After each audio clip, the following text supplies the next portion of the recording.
Hey, it's Rich Tarani with TMC. We're at the Real-Time Web Solutions Conference, and it's 2016. We're at the Kimmel Center at NYU in beautiful Manhattan. It's a nice day, and Team OnSIP is with me.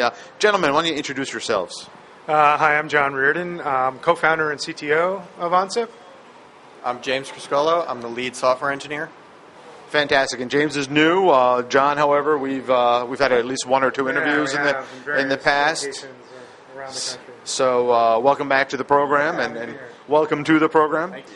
So we'll start off. Why don't we just, for those people who aren't as familiar with your company, tell us about it. Sure. OnSIP provides hosted phone service to small to mid-sized businesses as a software as a service offering. We sell directly to customers and through a channel. We also have a communications platform as a service offering where we allow developers to build their own applications, to do real-time communications within their applications. We're focused on providing a WebRTC-based solution for those developers on building that thing. We're here today largely sort of forwarding our open source library. It's called OnSIP JS. You can find that at OnSIPJS.com. It's an open source SIP JavaScript library to allow developers to build applications on top of WebRTC and embed real-time communications in their applications.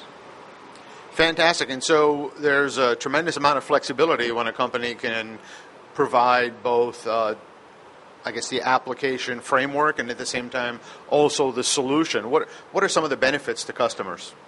Certainly a significant part of our business is our software as a service offering. So we're running that on top of the same platform that our end developer customers are running their applications. So we've been able to, over the years, be able to get the sort of bugs and corner features and reliability and stability and performance out of our platform and have a mature platform that's stable. So many of our developers are benefiting from all the work we've put in to do that. Very exciting. So in terms of the types of customers, the kinds of people who should call you if they're interested in learning more or working with you or buying from you, who should that be? Anyone who's looking to develop an application or include real-time services within an existing application, we'd be happy to talk to them. I think a good place for people to start is OnSIPJS.com. Check that library out, and if that seems like something that would work for you or is interesting, we would be a good fit for you to host your services. Fantastic. So in terms of the competitive environment, when companies are choosing you, and I realize you've got a couple of different products, but when a company chooses your solutions versus someone else's, what is the reason typically? In other words, how are you comparing with the competitors? Yeah, at this point, the marketplace, we feel, is still relatively new, and a lot of competitors are offering have strengths and weaknesses in different places. We, as well, have our strengths and weaknesses relative to some of the competition. What we're doing particularly well at the moment with is we offer the ability to do WebRTC-based real-time communications with voice, video, and integration with the PSTN. And so having that combination of things allows us to provide, if those are the pieces that you're looking for and that you need, we would be a good choice. Fantastic. Now, what about the additions to traditional telecom solutions, contact centers, and things like that? Is that playing into your offering? Yeah, to a certain extent. We're able to provide integrations with contact center solutions. We have a feature, actually maybe I'll give James a bit to talk, but one of the unique features we offer our developers is we have a hosted, what we call smart queues, which allows, I don't know, James, can you tell us a little bit about smart queues? So smart queues, we have a actual whole WebRTC phone. It's at app.onsip.com that we hope and expect people in the future could just replace the phone on their desk with. And one of the things that we built into it was this smart queue interface. So what it allows you to do is see a list of all your different queues, how many people have called in the past hour, what the numbers are, how long they were waiting, if they were abandoned or answered or failed over. And then you also have a list of all your agents. If the agent is busy, if they're logged in or not, you can log them in right there.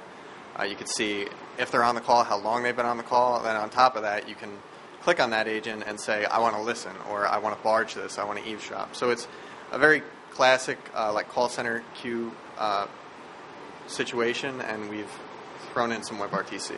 Yeah, with regard to the WebRTC, we can actually queue up video calls off the internet. So if your endpoint is going to make a video call into a queue, we can queue up that video call, play the caller a video while they're waiting. So instead of hearing music on hold, you can see video on hold, and that can be customized to the endpoint. And then deliver the call to an agent in a call center, and they can receive the voice video call and have a video call session in the call center with the end customer. As far as we know, we're the only platform provider out there which currently provides the functionality to allow you to queue up video calls in the same sense as a traditional voice queuing system would be for a call center. Very cool. Now, what about companies that are looking to integrate texting into their solutions? At the moment, we do not have any SMS-based or MMS-based texting integrations. We do allow internet-based messaging, though. So if you wanted to have messaging between your application endpoints over the internet, we support what we call OnSIP messaging, but it's more like a traditional instant messaging functionality. Now, in terms of interoperability with other solutions and software and cloud applications, is that an issue for customers?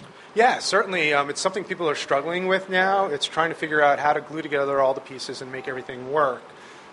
In our case, we've done particularly well since we focused on standards-based SIP as the end interface, and we have developers who are using us for hybrid solutions where part of their solution is WebRTC based and part of their solution is based on traditional SIP endpoint technology. And we're able to bridge those calls together and deliver a seamless experience where they can hybrid together partial WebRTC based solution and a partial traditional SIP based solution. As we're also standardized on SIP, we do well with integrating with other platforms such as Twilio. You can, if you have an application or a service that you're building that's partially implemented on Twilio, you can deliver calls to and from Twilio through the platform services we offer. And we have customers who are taking advantage of that. Very cool. So, James, what are some of the exciting things you guys are working on in the engineering area? So actually, we were just talking about the OnSIP messaging, and I brought up the OnSIP app. So the OnSIP messaging is something that we're going to get in there as sort of a bare bones chat solution. But if people don't feel that's enough, we're also working on a Slack integration. Slack is seemingly the up and coming, or it's already here and it's huge. So being able to write an integration that works with Slack right inside of our app is definitely something we feel important, and we think a lot of our customers will latch onto it and use it. Great. Speaking of things that are up and coming or things that are like overnight success, what's going on with PolkaMongo? Is there going to be integration with you guys or not? We got a SIP integration. Yeah, we're going to bring that up at the next product council. We may want a video chat with the Pokemons, right? That could be the next big thing. You know, when you have your video queue going, you can just have the Pokemon flying around in the background. We can certainly plug that into our WebRTC thing. I love it. Cowboy hats, actually. You can get cowboy hats on top of our WebRTC integration. Very cool. So you can release it to customers. You can relate to the people calling in from Texas by putting cowboy hats on the agents. Yeah. Well, I mean, that's not for customers yet. We're working on it. It's certainly something I think people will want to see in the future. So, is there anything? Speaking of the future, anything else we should know about? I don't have anything at the moment. I think we're okay. So, how do people find out about you if they want to buy or learn more? Again, OnSIPJS.com is a good place to start if you're a developer looking for our services, or come to our main website, www.onsip.com, and that covers everything that we offer, soup to nuts. We also have developer.onsip.com, and that's more of the developer focus if they want to do SIP.js with our API specifically. Very cool. Thanks for being on the program, guys. Thanks for having us.